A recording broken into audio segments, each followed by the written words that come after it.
बिस्मिल्लाहिर्रहमानिर्रहीम। आप देख रहे हैं मेरा यूट्यूब चैनल और फेसबुक पेज। आज हम बात करेंगे सबसे पहले आज का जो हॉट इशू है वो ये कि तर्जमान तहरीक इंसाफ रऊफ़ हसन पर ख्वाजा सराओं का हमला, इसके पीछे क्या मुहर्रकात हो सकते हैं, और इसके बाद गंदम स्कैंडल जिसमें जो मरकज़ी किरदार थे, जो मरकज़ी ज़िम्मेदारान जिनको ठहराया जा रहा था, उनको क्लीन चिट दे दी गई। और इसके साथ साथ मैं बात करूँगा पंजाब में हत्क इज़्ज़त बिल 2024 की कि वो बिल क्या है और इसका इतलाक़ जो है वो कौन कौन से प्लेटफॉर्म्स पर होगा और कौन कौन सी वो वजूहात होंगी जिसकी वजह से सोशल मीडिया यूज़र हैं वो इस कानून के निर्गए में आएंगे। तो सबसे पहले बात करते हैं रऊफ़ हसन पर। ख्वाजा सराओं ने हमला किया और जब वो GNN TV से प्रोग्राम रिकॉर्ड करवाने के बाद बाहर निकले तो तकरीबन 4 जो ख्वाजा सरा थे जिन्होंने ख्वाजा सराओं का भेस बदला हुआ था, उन्होंने उन पर हमला किया। अच्छा, इसमें थोड़ी सी आपको बात बताऊं कि ये तकरीबन इनकी रैकी पहले से की जा रही थी। गुज़िश्ता रोज़ भी ख्वाजा सराओं ने रऊफ़ हसन के ऊपर हमला करने की कोशिश की, ताहम वो वहाँ से बच निकलने में कामयाब हुए। और रऊफ़ हसन के पीछे जो हम मुहर्रकात हैं वो देख रहे हैं कि गुज़िश्ता 1.5 हफ़्ते से ख़ास तौर पर एक बड़ी प्रेस कॉन्फ्रेंस हुई थी। उस प्रेस कॉन्फ्रेंस के बाद जिस तरह का रऊफ़ हसन का रद्द अमल था तहरीक इंसाफ के बिहाफ पर, तर्जुमान PTI के होने की हैसियत से जिस तरह रिस्पॉन्ड कर रहे थे, तो PTI की जानिब से ये दावा किया जा रहा है कि इसके पीछे कुछ अनासिर ऐसे भी हो सकते हैं कि जिसमें रऊफ़ हसन को निशाना बनाया गया। उनका जो बयानिया था, जिस तरह की स्टेटमेंट थी, जिस तरह की प्रेस कॉन्फ्रेंस वो कर रहे थे, तो ये PTI की तरफ से ये अभी तक का मौक़िफ़ सामने आ रहा है कि इसके पीछे ये ऐसे अनासिर या वामिल हो सकते हैं जिनको रऊफ़ हसन का बोलना पसंद नहीं आ रहा था, उनकी आवाज़ उठानी पसंद नहीं आ रही थी, उनका जवाब देना पसंद नहीं आ रहा था। इसमें मज़े की बात यह है कि बाकायदा इंतज़ार किया गया रऊफ़ हसन का कि जैसे ही वो ऑफ़िस से बाहर आते हैं, GNN TV के ऑफ़िस में प्रोग्राम रिकॉर्ड करवा रहे थे, उसके बाद जैसे ही वो बाहर आते हैं तो सबसे पहले एक ख्वाजा सरा जो है वो उनकी तरफ आता है और उनसे गुफ्तगू करता है, और फिर जब वो उनसे जान छुड़ाने की कोशिश करते हैं या आगे चलने की कोशिश करते हैं तो वो उनको पकड़ लेता है। तो इसके बाद जो 3 जो दूसरी जगह पे खड़े हैं ख्वाजा सरा, वो उनके ऊपर हमला करते हैं। तो एक शख्स जो वीडियो भी बना रहा है, वीडियो रिकॉर्ड कर रहा है, और वीडियो रिकॉर्डिंग वाला मामला आपको पता है बहुत पुराना है और बहुत से तहफ़्फ़ुज़ात वीडियो रिकॉर्डिंग के मामले के ऊपर पहले ही चल रहे हैं कि किस तरह कैमरे लगाकर रिकॉर्डिंग की जाती है। तो इसी तरह ही वीडियो रिकॉर्ड की गई उनके ऊपर जो तशद्दुद किया गया, और ख़ास तौर पर जो ब्लेड था उनके पास उससे हमला किया गया उनके चेहरे पर। अच्छा, एक तासुर ये दिया जा रहा है कि जो रऊफ़ हसन है इन्होंने ख्वाजा सराओं के साथ बदतमीज़ी की। वो इनसे भीख मांग रहे थे और इन्होंने आगे से उन्हें गाली निकाली जिसकी वजह से वो जो मुश्तइल हुए। अच्छा, एक सवाल ये भी उठता है कि अगर वो ख्वाजा सरा भीख मांग रहे थे तो फिर और रऊफ़ हसन के साथ बदतमीज़ी उन्होंने की, रऊफ़ हसन ने बदतमीज़ी की उनके साथ, तो फिर ख्वाजा सरा क्या इतने ही आज़ाद हैं कि वो ब्लेड लेके हाथों में घूमते फिर रहे हैं और किसी भी शहरी को, आम पाकिस्तानी को जो उनको भीख नहीं देता या उनको दरगुजर करने की रिक्वेस्ट करता है तो उसके ऊपर हमला कर देते हैं। तो और साथ क्या वीडियो बनाना भी ज़रूरी था? क्या ये सवाल है कि वीडियो बनाना भी ज़रूरी था? भीख मांगते हुए उनसे बदतमीज़ी की गई। दूसरा, जब वो हमला उन पर किया गया तो वहाँ पे जो मुकामी लोग थे वहाँ पे मौजूद हुए, यानी शाहिदीन थे, उन्होंने बीच बचाव कराया और उनको रऊफ़ हसन को छुड़ाया। तो ख्वाजा सरा जो थे वो एक गाड़ी में बैठे। जो मज़े की बात यह है कि वो गाड़ी में बैठ के गए, वहाँ से चारों जो लोग थे जो ख्वाजा सराओं के भेस में थे, हम उनको ख्वाजा सराओं का भेस ही कहेंगे कि जिस तरह का उन्होंने हमला किया और वो पुरतशद्दुद लोग नज़र आ रहे थे, और उसके बाद वो गाड़ी में बैठे और चारों उस गाड़ी से रवाना हो गए और उसके बाद उनका अभी तक कोई पता नहीं है। हाँ, पुलिस मौका पर पहुंची और उन्होंने ये यकीन दहानी कराई कि हम इसको ट्रेस करेंगे और CCTV कैमरों की मदद से, CCTV फुटेजेस की मदद से कोशिश की जाएगी। और जबकि दूसरी जानिब वफाकी वज़ीर इत्तलाआत हैं अताउल्लाह तारड़ साहब, उनका कहना है कि मैं यहाँ से क्यों NA 127 से इलेक्शन लड़ाऊँ और मुझे तकरीबन 4 से 5 हज़ार जो लोग हैं ख्वाजा सरा कम्यूनिटी का वोट था, उन्होंने मुझे वोट दिया है, तो मैं यकीनन अपनी उस कम्युनिटी से, उन वोटर से पूछूंगा कि इसके पीछे क्या मुहर्रकात हैं कि क्यों जो है वो हमला किया गया रऊफ़ हसन के ऊपर, और उन लोगों की निशानदेही की कोशिश करूंगा कि वो कौन लोग हैं ख्वाजा सरा जिन्होंने इस्लामाबाद में हमला किया, और जो पूछेंगे वो यहाँ की कम्युनिटी से। जो बड़ी मज़ीक़ा खेज़ बात थी कि आप ख्वाजा सराओं से तहकीकात करेंगे, जब तक ख्वाजा सरा वो अरेस्ट नहीं होते तब तक ये मामला तो क्लियर नहीं होगा, चीज़ें सामने नहीं आएंगी। ताहम बज़ाहिर यही लग रहा है कि रऊफ़ हसन से किसी को ख़ासी जो दिक्कत है वो सामना करना पड़ रही थी उनके बोलने से और उनके बात करने के अंदाज से। अभी तक तो यही मामला नज़र आ रहे हैं। तम खैर अब देखते हैं कि कानून इस पर क्या रास्ता इख्तियार करता है तो इंतहाई काबिल मज़म्मत चाहे सियासतदान कोई भी हो, कोई भी पॉलिटिशियंस हो, कोई भी आम शहरी हो, उस पर इस किस्म का हमला इंतहाई नामुनासिब और गैर अखलाकी है, इंतहाई काबिल मज़म्मत है। और सियासतदानों को भी ये सोचना होगा कि वो मुआशरे को और अपनी सियासी मुखालफत की वजह से चीज़ों को किस तरफ लेकर जा रहे हैं, और इसमें बिला आखिर जो नुकसान है वो सियासतदानों का ही है। अगर इस पर ना मिल बैठे और इसके ऊपर एक लाहेमल तय ना किया, तो अपनी आपसी जो रंजिशें हैं, जो इख्तलाफात हैं, उनको ना भुलाया, तो ये आने वाले वक्त में मज़ीद सियासतदानों के लिए इंतहाई गैर मुनासिब और किसी संगीन कह सकते हैं कि पेश खैमा साबित होगा मामलात का। अच्छा, आगे बढ़ते हैं। गंदम स्कैंडल, $1 अरब की पाकिस्तान ने गंदम इंपोर्ट की, और इसके बावजूद जब गंदम जो है वो पंजाब में चारों सूबों के पास वाफर मौजूद थी, और $1 अरब जिसके लिए हम दुनिया की मिन्नतें करते हैं, IMF की मिन्नतें तरले करते हैं, हाड़े डालते हैं उनके आगे कि हमें पैसे दे दें, हमारे मुल्क का निज़ाम नहीं चल रहा, हमारी मईशत तबाह हो जाएगी। मईशत को चलाने के लिए $1 अरब हमने सिर्फ गंदम की आड़ में जो बाहर है वो फेंक दिया।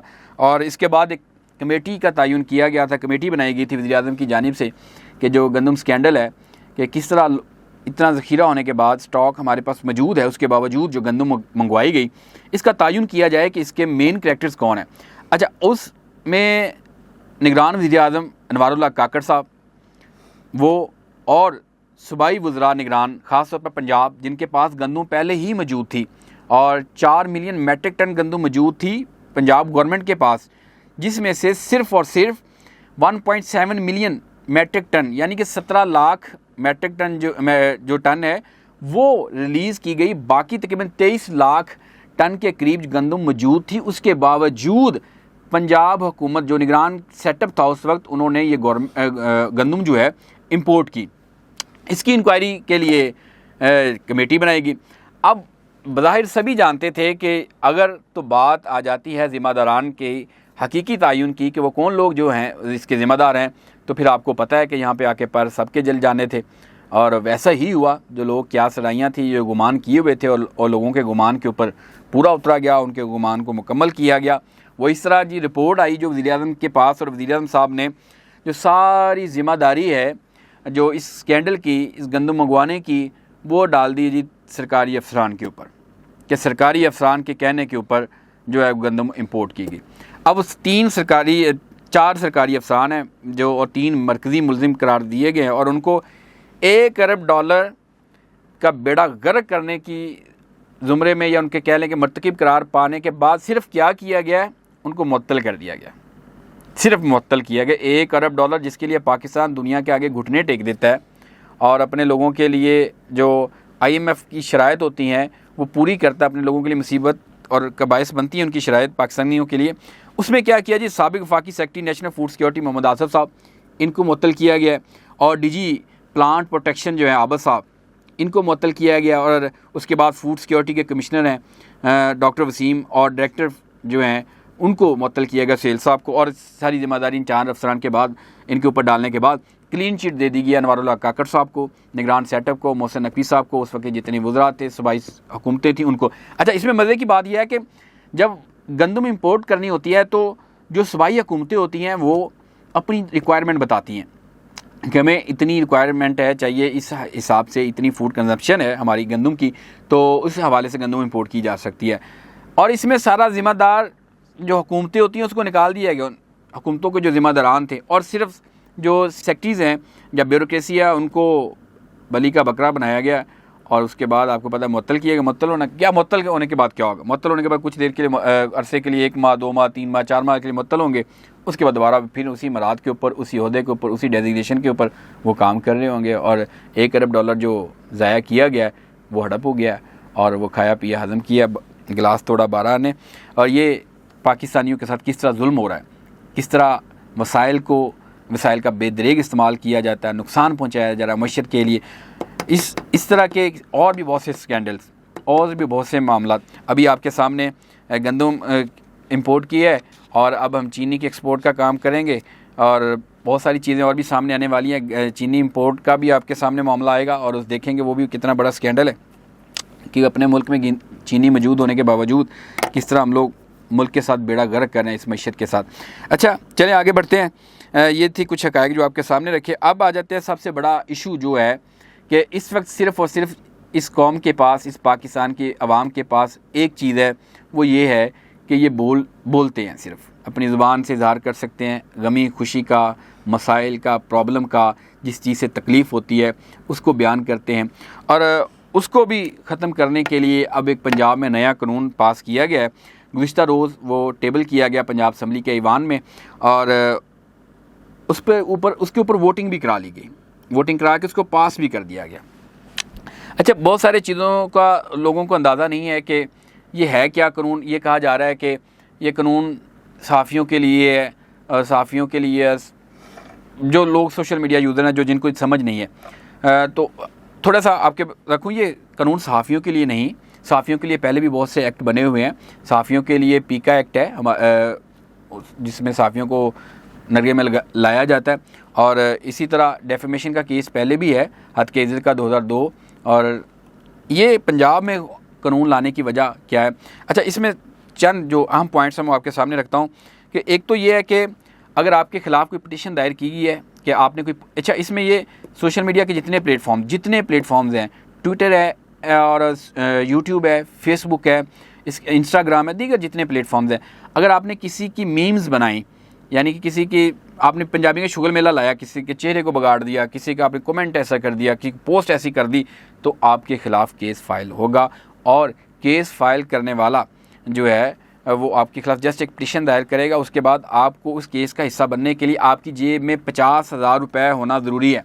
ये आप समझ लें चीज़ों को कि आपके ख़िलाफ़ एक एप्लीकेशन गई, अब आपने उस कानूनी प्रोसेस का हिस्सा बनना है। उस प्रोसेस के लिए आपने 50,000 रुपये जमा करवाने हैं। फिर उसके बाद आपने ही साबित करना है कि आपने कोई ऐसी पोस्ट नहीं की, यानी कि आपने अपनी गवाही खुद देनी है, आपने सबूत देना है। मैंने आपके खिलाफ कोई पिटीशन फाइल की है तो मैंने सबूत नहीं देना कि ये देखें जी इस बंदे ने मेरे खिलाफ ये पोस्ट किया, नहीं, आपने देना, यानी कि डिफेंडर जो है उसने ये सबूत देना होगा कि जी मैंने ऐसी कोई पोस्ट नहीं की। और फिर उसके बाद इसमें फ़ैसला करने का जो वक्त मुतय्यन किया गया है वो है जी 180 दिन का, यानी कि 180 दिन में 6 माह के अंदर अंदर तकरीबन ये आपका जो है ये फ़ैसला किया जाएगा। इसमें कोई डिले नहीं होगा, 6 माह में इस केस का फ़ैसला होगा, इस पिटीशन का। फिर उसके बाद ये जो जजेस होंगे इसको अपॉइंटमेंट कौन करेगा? गवर्नमेंट करेगी। इन जजेस को ट्रिब्यूनल कायम किए जाएंगे और ट्रिब्यूनल कायम हुकूमत करेगी। इसमें इम्पोर्टेंट बात जो है वो ये है कि जब आर्मी चीफ कहा गया है कि आइनी ओहदे हैं जो उनके ख़िलाफ़ अगर कोई पोस्ट ऐसी की जाती है जिससे उनकी तज़यीक़ होती है, उनकी साख को नुकसान पहुंचता है, तो आपके ख़िलाफ़ पिटीशन फाइल होगी और आपको कटहरे में खड़ा किया जाएगा। तमाम इसमें जो एक इम्पोर्टेंट पॉइंट उठाया गया अपोजिशन की जानिब से कि ये जो बिल है ये सरकारी मुलाजमीन के तहफ़्फ़ुज़ के लिए है कि आप सरकारी मुलाजमीन जो कुछ मर्ज़ी करते फिरें, उनके ऊपर किसी किस्म की तनकीद नहीं की जा सकती, उनके ख़िलाफ़ किसी किस्म की आवाज़ नहीं उठाई जा सकती, उनके करैक्टर के ऊपर, उनके किरदार के ऊपर, उनके एक्ट के ऊपर। तो ये बेसिकली अब ये है कि आप कोई SHO है वो किसी को गाली देता है, किसी को थप्पड़ मारता है, आप उसके यानी शाहिद और आप उसकी पोस्ट कर देते हैं कि जी देखें जी फ़लाँ SHO ने मेरे सामने इसको ख़ातून को या इस बुज़ुर्ग को या इस बच्चे के ऊपर जुल्म किया है, तो आप वो SHO है जो आपके ख़िलाफ़ पिटीशन फाइल करेगा, आपको कटहरे में लाएगा जब तक आपके पास कोई सबूत नहीं होगा। ठीक है, और आपने ही साबित करना है जी ये देखें मेरे पास ये सबूत है, SHO साहब फ्री हो गए। तो इसी तरह ख़ास तौर पे इसके ऊपर जो डिबेट हुई वो ये कि आर्मी चीफ़ का, जॉइंट चीफ़ ऑफ स्टाफ का, DGISI और दीगर जो ओहदे हैं सरकारी, अपोजिशन इस पर ये नुक्ता उठाया कि ये आइनी ओहदे नहीं हैं, ये हुकूमती और सरकारी मुलाजमीन के ओहदे हैं, इनको इस शिक से या इस कानून से निकाला जाए, जिसकी मुखालफत की हुकूमत ने और कहा कि नहीं ये आइनी ओहदे हैं और ये इसी कानून का हिस्सा बनेंगे, इसके ऊपर इतलाक़ होगा। तो ये इसमें अहम पॉइंट था। और फिर उसके बाद जब आपके ख़िलाफ़ केस साबित हो जाएगा तो 30 लाख रुपए जुर्माना आपको देना पड़ेगा अगर आप हार जाते हैं इस केस को, और सज़ा नहीं और गैर मशरूत होगा। इसमें यह भी है कि आपको गैर मशरूत जो है इस केस में माफ़ी मांगनी भी होगी अगर अपोलोजाइज़ आप करते हैं, और वो भी जो आपके क्लेमेंट हैं वो आपको माफ़ करते हैं। तो ये बड़ी वो बेसिक चीज़ें हैं। असल में ये सोशल मीडिया का इस्तेमाल है कि आप मीम्स बनाते हैं, मजाक उड़ाते हैं। कोई बंदा भी उठ के कहे कि जी देखें जी मेरा चेहरा लगा के या मेरे ख़िलाफ़ ये पोस्ट की गया, मेरा मजाक उड़ाया गया, मेरे लतीफ़ा मेरे ख़िलाफ़ जो लिखा गया लतीफ़ा सुनाने की कोशिश की गई है, तो आपके ख़िलाफ़ केस हो सकता है। आप इस तरह का कोई बयानिया नहीं अपना सकते। आपने सिर्फ ये लिखना है कि बहुत अच्छे हैं, सब अच्छे हैं, नेक अमाल कर रहे हैं, परहेज़गार हैं, मुत्तकी हैं, तहज्जुद पढ़ते हैं। आप ये नहीं कहेंगे कि नहीं नहीं इसने यहाँ पे झूठ बोला था। ये आप नहीं कहने की आपको इजाज़त दी है, ये हक़ आपसे छीन लिया गया है, तनकीद का हक़ छीन लिया गया है। अब सिर्फ़ और सिर्फ आपने सब अच्छा लिखना है और हद के इज़्ज़त वालों की आपने इज़्ज़त करनी है। ज़बरदस्ती आपसे इज़्ज़त करवाई जाएगी। आप किसी के ऊपर तनकीद नहीं कर सकते। तनकीद करेंगे तो आपको धर लिया जाएगा, आपके ख़िलाफ़ केसेस हो जाएंगे।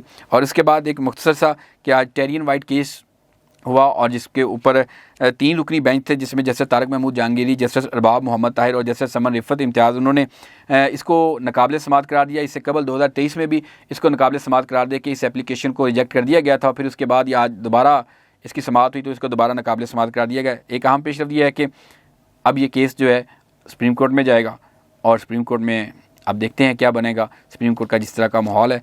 तो अगर आपको मेरी वीडियो अच्छी लगी है तो मेरे चैनल को ज़रूर सब्सक्राइब करें, बेल आइकन का बटन भी दबाएं और इसको शेयर करना भी मत भूलिएगा। अल्लाह हाफ़िज़।